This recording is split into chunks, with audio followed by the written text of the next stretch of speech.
Determine the missing variable, solving simultaneously. In fact, that's what I should have said. We're going to solve the missing variable. Now, what is the difference between what you've been doing all along and what we are doing much? Is that they say the equation of a tangent to a parabolic function is defined as the missing variable on the parabolic function. The questions that we were doing, the equation of the curve was given fully. If you look at this one, this is the curve. It was a hyperbolic function. They gave it to us. Okay? Didn't have any variable on it. Look at this one. The equation of the curve, which was a parabolic function, it didn't have any variable on it. This one that we're doing now, if you look at the equation of the parabolic function, we don't know what is P, we don't know what is Q. But here's what else they also gave us. They also gave us which at x is equaling to 3, meaning they are giving us partially the point of contact. They say which the tangent of a parabolic function at x is equaling to 3 is equaling to this. So here, unlike the ones that we did before, this is not perpendicular or parallel line. This is the equation of the tangent. So you can have a rough sketch like this to say, okay, here's what we have. We have our rough sketch. We have a point of contact. Didn't come out right. Let's try it again. So we have our point of contact. And then on our point of contact, we can have point P, which is going to be 3, which goes with 1. And then we can also have P prime, which is going to be 3, which goes with 1 with M. Okay, but now then they can say, but now say you know what is M, which is true. I know what is M. Okay, what is M? M is 15. Okay, sharp. So I'm going to tell them, which, okay, I know what is M because this is the equation of the tangent. It's not a perpendicular line. It's not an equation of a perpendicular to the tangent or parallel to the tangent. It is. So we'll put 15 here. Is that fine? Mm. Now, can I get Y? That's the question that I can ask. Can I get Y? Usually, now we said we're going to take this 3 and substitute it on the curve. It won't work because we don't know what is this. We don't know what is this. Okay? But what if I take this 3 and substitute it on the tangent? Remember, the x, the y, and the m of the tangent and the curve, they are all what? Equal. So what to say here? I have to say which y is going to be equal to 15 multiplied by 3 minus 18. And then I'm going to get what? 27. Here's my answer. It's 9.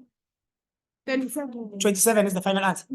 Okay. So we'll come and tell them, okay, when x is 3, our y is going to be equal to what? 27.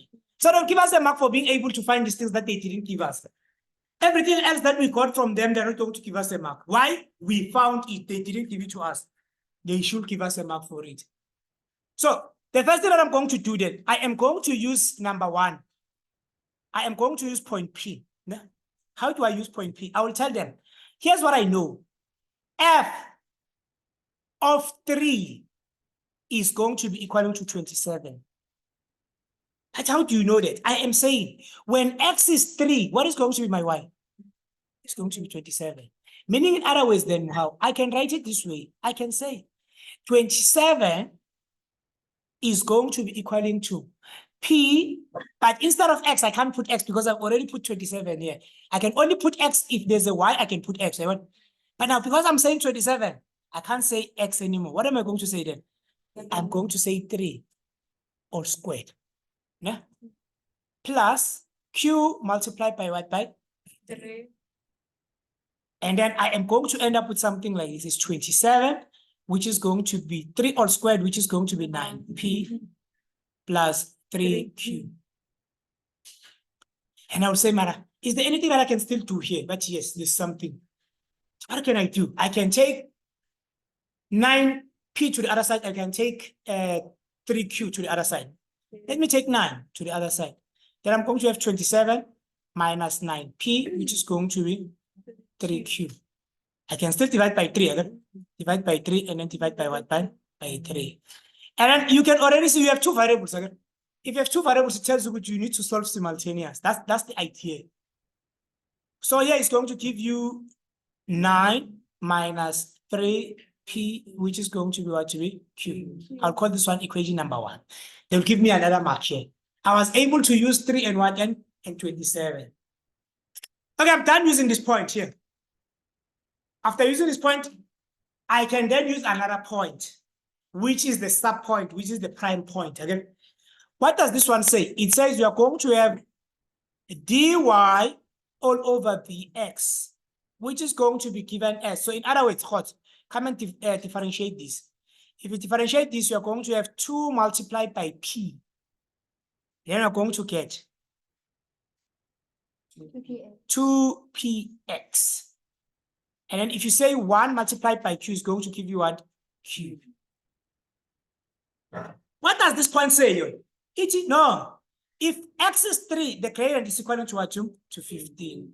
Meaning, in other words, I can then come and say to them, okay, if I put 15 here, then I am going to have something like this. It's going to be 2p. I can't put x anymore because I've already used 15. You know?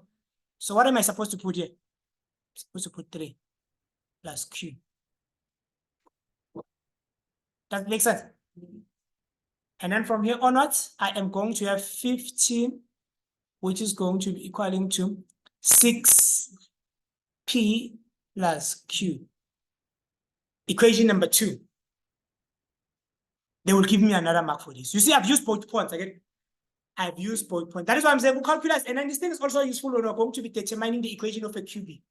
If you're determining an equation of a cubic, remember, there is the point and there is a point below that point, which is the point of the gradient. So what am I going to do next? From grade 11 and grade 10, they said you are going to sub 1 into 2. Okay? And then what are you going to have then? You're going to have 15 is equal to 6p plus 9 minus 3p. But where do you get 9 minus 3p? Is this part of it? And then instead of q, I can put 9 minus 3p. If there was a negative, then I was going to put it inside the bracket. But since there's a positive, let's maybe do the right thing. Let's put them inside the bracket. And then we say this one multiplied by this one multiplied by this one. Then you're going to get 15, which is going to be 6p plus 9 minus 3p. You're supposed to take this 9 to this other side. Okay? And then it says which you are going to have 6 again, which is going to be equal to 3p. We divide by 3. Divide by 3. It says p is going to be equal to 2. Now we want to know when p is equal to 2, what is going to be our q? That's what we want to know next. Okay? So how do we get that? We sub on equation number 1. So we are going to have 2 minus, it's 9. It's 9 minus 3 multiplied by 2, which is going to be q. We get 3. Ne? Therefore, what is going to be the equation? Here they just said determine, what did they say? Determine the values of a and p and q. Ne?